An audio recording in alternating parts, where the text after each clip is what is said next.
क्या आपने कभी ये ध्यान दिया है कि आपके आसपास कुछ SC ST वर्ग के लड़के रहते हैं और वो पढ़ाई करते हैं, बहुत ज़्यादा मेहनत करते हैं, इसके बावजूद भी जो है वो कॉम्पिटिटिव एग्जाम्स को क्लियर नहीं कर पाते हैं आसानी से।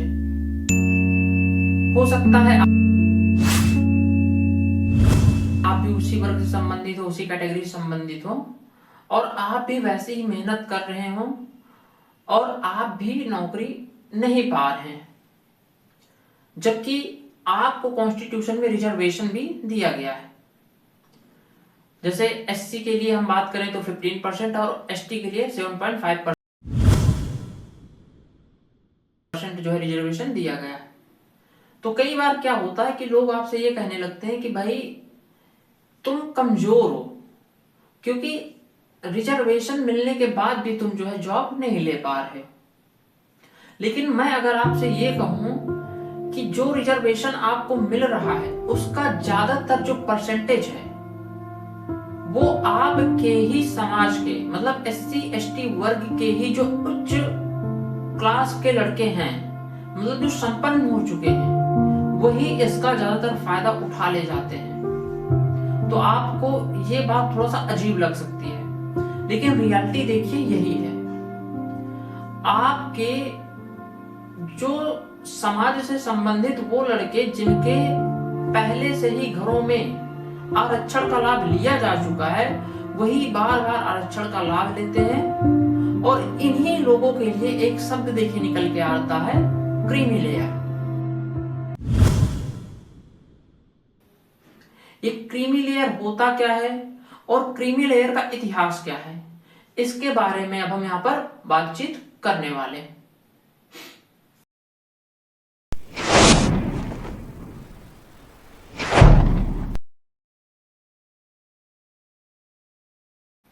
अगर हम बात करें क्रीमी लेयर शब्द की, तो देखिए इसका जो सबसे पहले प्रयोग हुआ था वो हुआ था केरल सरकार बनाम MS थॉमस मामले में, जब जस्टिस VR कृष्ण अय्यर ने इस मामले की सुनवाई करते हुए कहा था कि अगर SC ST वर्ग के ही जो पहले से ही संपन्न लोग हैं वही बार बार आरक्षण का लाभ लेते रहेंगे और जो इस तबके के गरीब लोग हैं उनका हक छीनते रहेंगे, तो ये सही नहीं है। और हमें इन चीजों को सुनिश्चित करना होगा कि आरक्षण इसलिए दिया गया है कि जो वंचित लोग हैं उनको हम ऊपर उठा सकें, ना कि उनके लिए है जो संपन्न हो चुके हैं और बार बार वही आरक्षण का फायदा लिए जा रहे हैं। देखिए मैं आपको यह बताना चाहता हूं कि क्रीमी लेयर का सीधा सा मतलब यह होता है कि हम उन लोगों को आरक्षण के लाभ से बाहर करें जो संपन्न हो चुके हैं, मतलब जिनके घरों में पहले से ही नौकरियां, सरकारी नौकरियां लग चुकी हैं और वो अब इतना अपने आप को आगे बढ़ा चुके हैं कि उनको आरक्षण की लाभ की आवश्यकता नहीं है। और हम ये आरक्षण का लाभ उनको दे पाए जिनको वास्तव में आरक्षण की जरूरत है। यही क्रीमी लेयर का देखिए मतलब है कि हम जो लोग संपन्न हैं उसको आरक्षण से बाहर करें।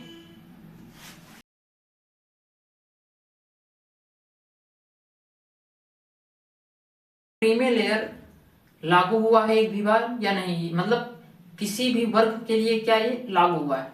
तो देखिए इस चीज को समझने से पहले हमें यह समझना पड़ेगा कि रिजर्वेशन का हिस्ट्री क्या है। देखिए ज्यादातर लोग ये समझते हैं कि जो रिजर्वेशन है वो हमारे इंडिया के जो है आजाद होने के बाद लागू हुआ, लेकिन यहां पर मैं आपको ये बता दूं कि ये जो रिजर्वेशन की व्यवस्था है ये लगभग आज से 125 साल पुरानी है। रिजर्वेशन की जो शुरुआत है वो सबसे पहले 1902 में कोल्हापुर के साहू जी महाराज ने स्टार्ट की थी, जब उन्होंने ये व्यवस्था की थी कि जो नन ब्राह्मण्स हैं उनको 50% के लिए रिजर्वेशन दिया जाएगा। उसके बाद 1918 से 21 के बीच में मिलर कमेटी, फिर 1933 में जो है ब्रिटिश सरकार द्वारा कम्युनल अवार्ड, और 1942 में बाबा साहब भीमराव अम्बेडकर जी के द्वारा आरक्षण के लिए जो है बहुत सारा संघर्ष किया गया। जब हमारा देखिए देश आजाद हुआ, उसके बाद जो वंचित तबके के लोग थे उनको हर तरह के अधिकार तो दे दिए गए, जैसे समानता का अधिकार, अस्पृश्यता का अंत या अन्य चीजों को, लेकिन उसके बाद भी हमारे सामने कई सारी चुनौतियां बाकी थी। वो चुनौतियां इस तरह से थी कि इनको अधिकार तो दे दिए गए हैं, लेकिन क्या ये अपने अधिकारों का सही से प्रयोग कर पाएंगे? इन द सेंस में ये यहां पर कहना चाह रहा हूं कि अगर अधिकार दे तो दिए गए हैं, लेकिन अगर वो एजुकेटेड नहीं है, अगर उनको इतनी समझ नहीं है अभी भी कि उनको क्या करना है, तो क्या वो सही से आगे बढ़ पाएंगे, अपने आप को एजुकेटेड बना पाएंगे? तो इस चीज के लिए सबसे पहले जो है ये व्यवस्था की गई हमारे कॉन्स्टिट्यूशन में कि इनको कुछ चीजें रिजर्व कर दी जाए, वो चाहे एजुकेशन के मामले में हो, चाहे पॉलिसी के मामले में हो, या अन्य कई सारी चीजों के मामले में जो है इनको रिजर्वेशन दिया गया। यहां पर मैं एक चीज ये क्लियर कर दूं कि जो सबसे पहले रिजर्वेशन दिया गया तो केवल एससी और एसटी को दिया गया था, उसमें ओबीसी शामिल नहीं था। बाद में आने वाले सालों में होता क्या है कि ओबीसी से भी बहुत ज्यादा आवाज उठती है कि उनको भी रिजर्वेशन चाहिए। सबसे पहले ओबीसी के लिए काका कालेलकर जो है समिति बनाई जाती है, जिसको माना नहीं जाता है। उसके बाद बीपी मंडल जो काफी फेमस है, उनकी जो कमेटी है वो अपने जो है जो भी नियम लाती है वो सरकार के सामने रखती है, जिसको जो है वीपी सिंह सरकार 1990 में लागू करती है। जब ये ओबीसी को भी आरक्षण 27% दे दिया जाता है, तो जो अनरिजर्व कैटेगरी के स्टूडेंट्स थे उनमें आक्रोश उठना जाहिर सी बात थी, और उन्होंने इस चीज का बहुत ज्यादा विरोध किया। इसमें बहुत सारे प्रदर्शन हुए, उग्र प्रदर्शन हुए, जिसमें लगभग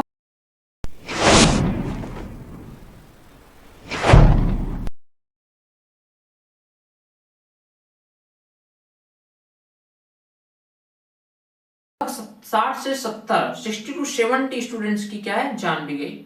इस चीज को देखते हुए सुप्रीम कोर्ट ने इस पर स्टे लगा दिया 1990 में। लेकिन उसके 2 साल बाद जो है 1992 में सुप्रीम कोर्ट इस चीज को सही ठहराता है कि ओबीसी को आरक्षण दिया जाना चाहिए, और यहीं पर सबसे पहले क्रीमी लेयर की जो व्यवस्था है उसको लागू किया जाता है।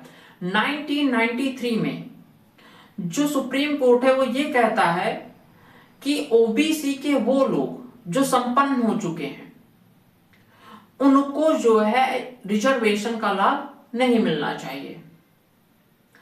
तो अगर हम ये यहां पर डिस्कस करें कि जो क्रीमी लेयर है सबसे पहले स्टार्ट किसमें हुआ, तो ये देखिए ओबीसी से ही स्टार्ट हुआ है। हालांकि अभी भी ओबीसी में ही है, अभी केवल इसके बारे में बात हो रही है एससी एसटी के लिए, ये अभी तक एससी एसटी में लागू नहीं हुआ है।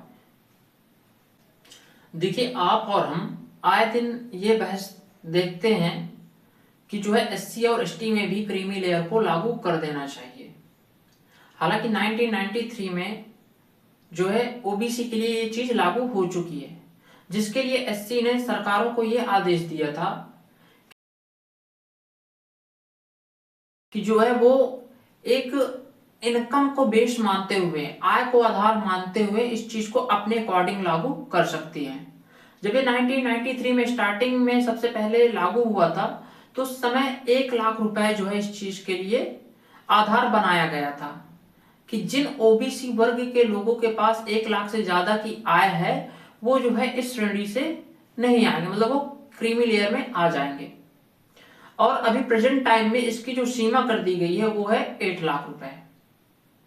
देखिए क्रीमी लेयर पे जो है अभी हाल का एक मुद्दा है, जिसमें भारत के जो हमारे पूर्व जस्टिस BR गवई ने ये कहा कि क्रीमी लेयर का फायदा जो है केवल उन लोगों को मिलना चाहिए जो अभी भी आजादी के 75 साल से ज्यादा गुजर जाने के बाद भी अभी भी वंचित हैं।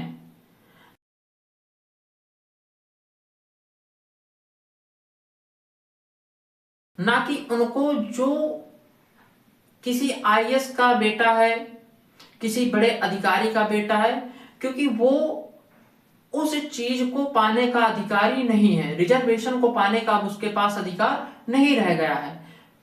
इस चीज पर हमें ये बहस देखने के लिए कई बार मिलती रहती है कि अब समय आ चुका है कि हम क्रीमी लेयर की व्यवस्था को लागू करें। लेकिन इसका देखिए विरोध भी होता है। क्रीमी लेयर का जो विरोध करने वाले हैं वो ये आर्गुमेंट्स देते हैं कि अगर क्रीमी लेयर को खत्म मतलब लागू कर दिया गया तो इससे एक तरह से आरक्षण को खत्म करने की साजिश रची जा रही है। उनका कहना यह होता है कि क्रीमी लेयर सीधा सा आप उस चीज को आगे बढ़ा रहे हैं जिसमें आरक्षण जो रिजर्वेशन है उसको आप धीरे धीरे कहीं ना कहीं जो है खत्म करने की कगार पर ले आएंगे। आजादी के बाद जब भारत में आरक्षण को लागू किया गया तो उसका मुख्य एम ये था कि जो वंचित लोग हैं उनका अधिकार कोई दूसरा ना खा पाए।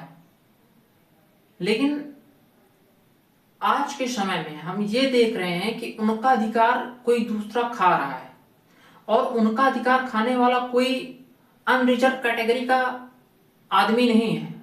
उनका अधिकार खाने वाला जो है वो उन्हीं की ही कैटेगरी का आदमी है जो संपन्न हो चुका है। कई आपको देखिए उदाहरण देखने के लिए मिल जाएंगे जिसमें किसी घर में कई पीढ़ियों से बड़े बड़े पद जो हैं चले आ रहे हैं। किसी के दादा आईएएस थे, किसी के पिताजी पीसीएस थे और ऐसे ही किसी के पिता डॉक्टर, किसी के दादा इंजीनियर, ऐसे कई जो है उदाहरण आपको समाज में देखने के लिए मिल जाएंगे एससी एसटी वर्ग में। देखिए बाबा साहब भीमराव अंबेडकर जी का जो सपना था वो ये था कि जो हमारे समाज में बहुत ज्यादा पिछड़े हुए हैं उनको हम आरक्षण दे करके एक मुख्य धारा में लाएं जिनसे वो भी अपना जो है हर तरीके का विकास कर पाए। कुछ आलोचक ये भी कह रहे हैं कि इस व्यवस्था ने रिजर्वेशन की व्यवस्था से जो है जो अनरिजर्व लोग हैं उनके अंदर एक विद्रोह की भावना फैल रही है। उनके अंदर ये चीजें पनप रही हैं कि रिजर्वेशन में अब नए तरीके से संशोधन की जरूरत है जिससे कुछ पैमाने तय किए जाए कि किस व्यक्ति को रिजर्वेशन का फायदा मिलना चाहिए और किसको नहीं मिलना चाहिए।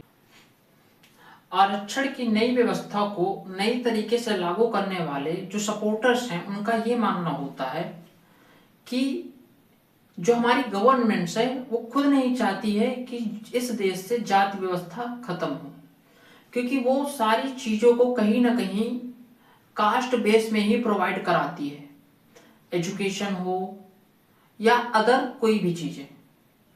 खैर इन सभी में देखिए जो इस चीज के समर्थक हैं उनके अपने अलग आर्गुमेंट्स हैं, जो इसके विरोध में हैं उनके अपने अलग आर्गुमेंट्स हैं।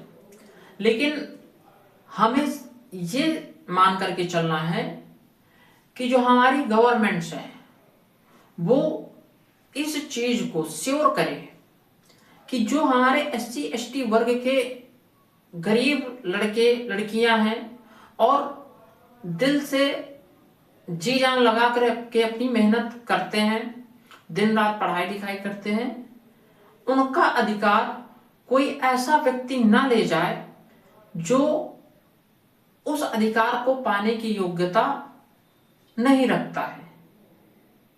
योग्यता नहीं रखता है का मतलब कि वो अब गरीब नहीं रह गया, वो अब वंचित नहीं है, वो अब उठ चुके हैं। तो उनको ये चाहिए कि वो उनका हाथ पकड़ करके जो अभी भी नहीं संभल पाए हैं उनका हाथ पकड़ करके उन्हें उठाएं, उनको समाज में एक सही दर्जा दिलाएं। बाकी आप लोगों की इसमें क्या राय है, आप भी कमेंट में जरूर बताएं। धन्यवाद।